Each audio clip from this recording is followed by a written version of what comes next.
This is surely some spicy, spicy meatballs, if true, but there's a new rumor going around that says the Rings of Power may have been purchasing positive reviews. Here we are now, the day before or day of the release of episode 4. Many are wondering, will the Rings of Power be able to pull it off? I've talked about this before on the channel, and that look, it's 5 seasons they're committed. I just don't think they're going to not do all 5 seasons.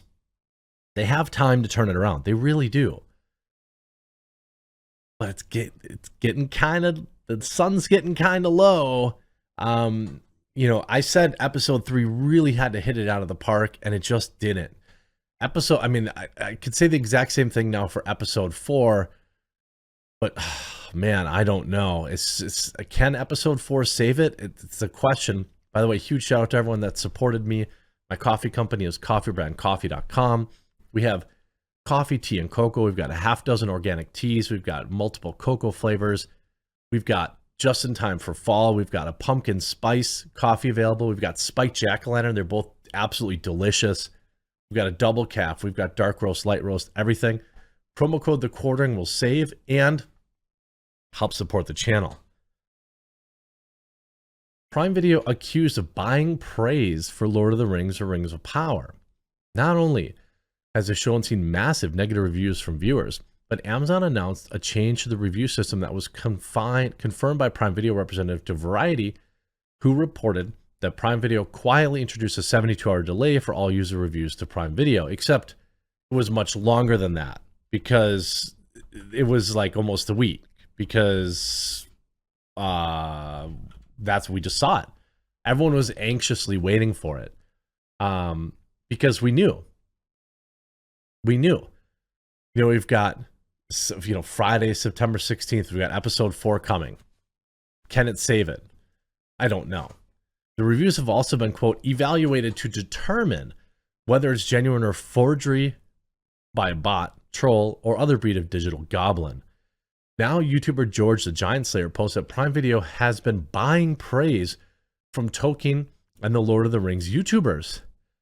His first points to the numerous influencers Prime Videos used in an attempt to hype the show. When they flew them to a castle and to view the first trailer from the series. Next, George the Giant Slayer points to numerous influencers repeating the exact same talking points after meeting with the showrunners Patrick McKay and JD Payne at an event in London.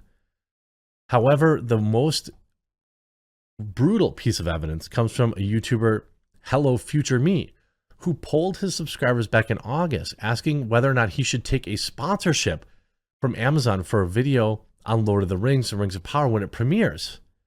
The YouTuber asked, how do you feel about me taking sponsorship from Amazon for my videos on Lord of the Rings and Rings of Power when it premieres? If they don't get to say in what I say, I am conflicted. It's free money for a video I was going to do anyway.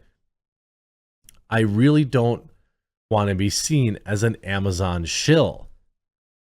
He followed the post up by sharing an email he sent to Amazon that notes, if he does indeed do the video, Amazon has no veto power over what I say in regards to the commentary. This will actually make the video more authentic and make my audience more likely to trust my thoughts on the show. Hello Future Me notes that after sending this email, Prime Video ghosted him. Now, shout out to him. I don't,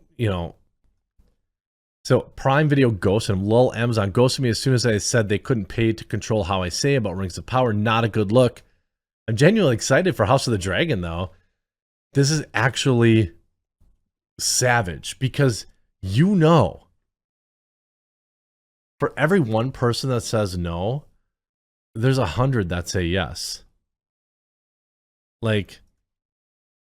Because look, I understand the temptation. When I was first starting out on YouTube, I was getting all sorts of messages from chair companies. Like, you like video games? Shill our gamer chair. We'll pay you $500 or $1,000 plus give you a free chair. And it was like, oh my God. Yes, please. And only once you're actually a bigger YouTuber are you able to like really look back, once you've been, not bigger, but once you've been doing it for a while, you look back and you're like, oh yeah, man, I don't know about that. I've never actually gotten this kind of email, especially from a company like Amazon, but I'm also not brand friendly. And so I suspect that like I would never have been on their list. Georgia Giant Slayer commented on this revelation saying, trust is hard earned, but once you lose it, it almost never comes back. This is not a good look for Amazon Rings of Power, but it is expected they knew exactly what they had. He continued, and that's why over the last few weeks, you're getting this entire avalanche of cataclysm of articles that are coming out and attacking not only the Fellowship, but all the fans. They're attacking the professor. They then close it by saying they're bleeding inside. They're losing because they are truly winning. You don't care if you're truly winning, you don't care what anyone says. You're like, great, don't like it, cool. You think it's butchered, wonderful. When you're winning, you know you don't need affirmation from anyone else. I mean, maybe. Certainly we know that, pay to play or like access journalism is a thing. We certainly know that the companies don't come out there and say, hey, we want you to leave a good review in exchange for money. They don't say that. But the problem is it's implied. It's implied in a lot of ways, not just in the exchange of money, but in the fact that if you don't, because there's an inherent pressure that if you don't give them a good review, that the money will stop and that the access will stop. I mean, that's why they flew out all those people to that castle and they were all like, whoa, this is amazing. Okay, one more shot. Everyone put out their cell phones like they're recording. Okay, let's do this again. One more shot. Like, it was so cringe that they hid the videos. Georgia Giant Slayer's claims were also picked up by a report via Business Insider claiming that Amazon will find a way, regardless of actual viewership, to sound the trumpets of success. Now, this article is even more spicy because it's true, though. There's just no way they're ever going to take this L. You see here, it says, there's no doubt that Amazon has had success. Rich Greenfield, media analyst, said but there's been no massive breakout where everyone was talking about it. With the Rings of Power, Amazon has given Hollywood something to talk about. No single season of television has ever cost so much. On top of the $250 million to secure the rights, Amazon outbid rival big spenders HBO and Netflix. It's been widely reported that the studio spent north of $460 million on production in New Zealand and tens of millions of dollars in marketing, promotions, and global red carpet events, and you arrive at $1 billion total just for one season, with 4 more seasons planned. The show is expected to be a hit, but if it somehow misses the mark, several sources tell Insider that the studio may face an existential crisis. The reason why it's going to succeed is because the executives at Amazon need it to succeed. If it doesn't succeed, there's going to be a big question from Andy Jassy and the board, said one former senior Amazon Studios exec. If we can't take this IP and make it successful, why is Amazon Studios even here? It has to succeed, this person added. There is no option. I mean, that adds a lot of credibility, I'm sure, to the numbers that they're sharing, doesn't it?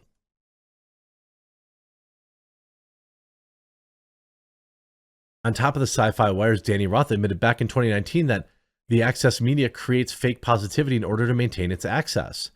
He explained, quote, here's the actual reality. Here's where we are actually in the industry. If you want to talk about, quote, Access Media, every single person that wants to have access to things early, that wants to get access to things so that traffic is drawn to their site, will on occasion. Everybody at this podcast, everyone in our industry occasionally has to play softball, occasionally has to look the other way a little bit. Everyone has to do it. But that's the thing. That's not true. I don't have to do it. And that's like, in a nutshell, why you end up with people trusting YouTube so much more than actual content creators. I'm sorry, critics. In a sense that if I hated a movie, I won't say I hated the movie. Or if the actor behaved in a sort of way, you don't want to put it out there that it happened. He chimes in. Right, because you might not get the next review. Roth continues. To some degree, everybody in our industry that is part of this quote unquote access media has to decide which battles they want to pick, which ones where my voice is the one that has to get said. I mean, of course they're paying for it, right? Of course they are. And even this article, you know, like it's like the Rings of Power sparkling success can't save it from baffling fan backlash. Is it baffling? You know, if we just pop in here, just a little peep, pop, poopity poop, just pop in here. 13,000 reviews, should be over 100,000 easily, right? Sitting at a 3.3 still. But if we look at those most recent reviews, every review they continue to let in is 1 or 2 stars. It's actually insane. Like, the show is not a 5-star. Again, 1 I think would be harsh. I think it's a 2. A 2 out of 5 is where it's at. But can episode 4 save it? You know, comes out Friday. You know, I think for the fandom,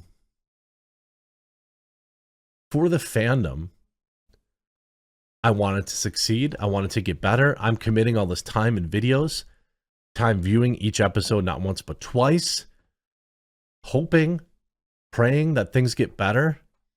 And I hope that they do, for everyone's sake. I hope you enjoyed this video. If you did, make sure you leave a like on it and you hit that red subscribe button down below. And we'll talk to you again real soon.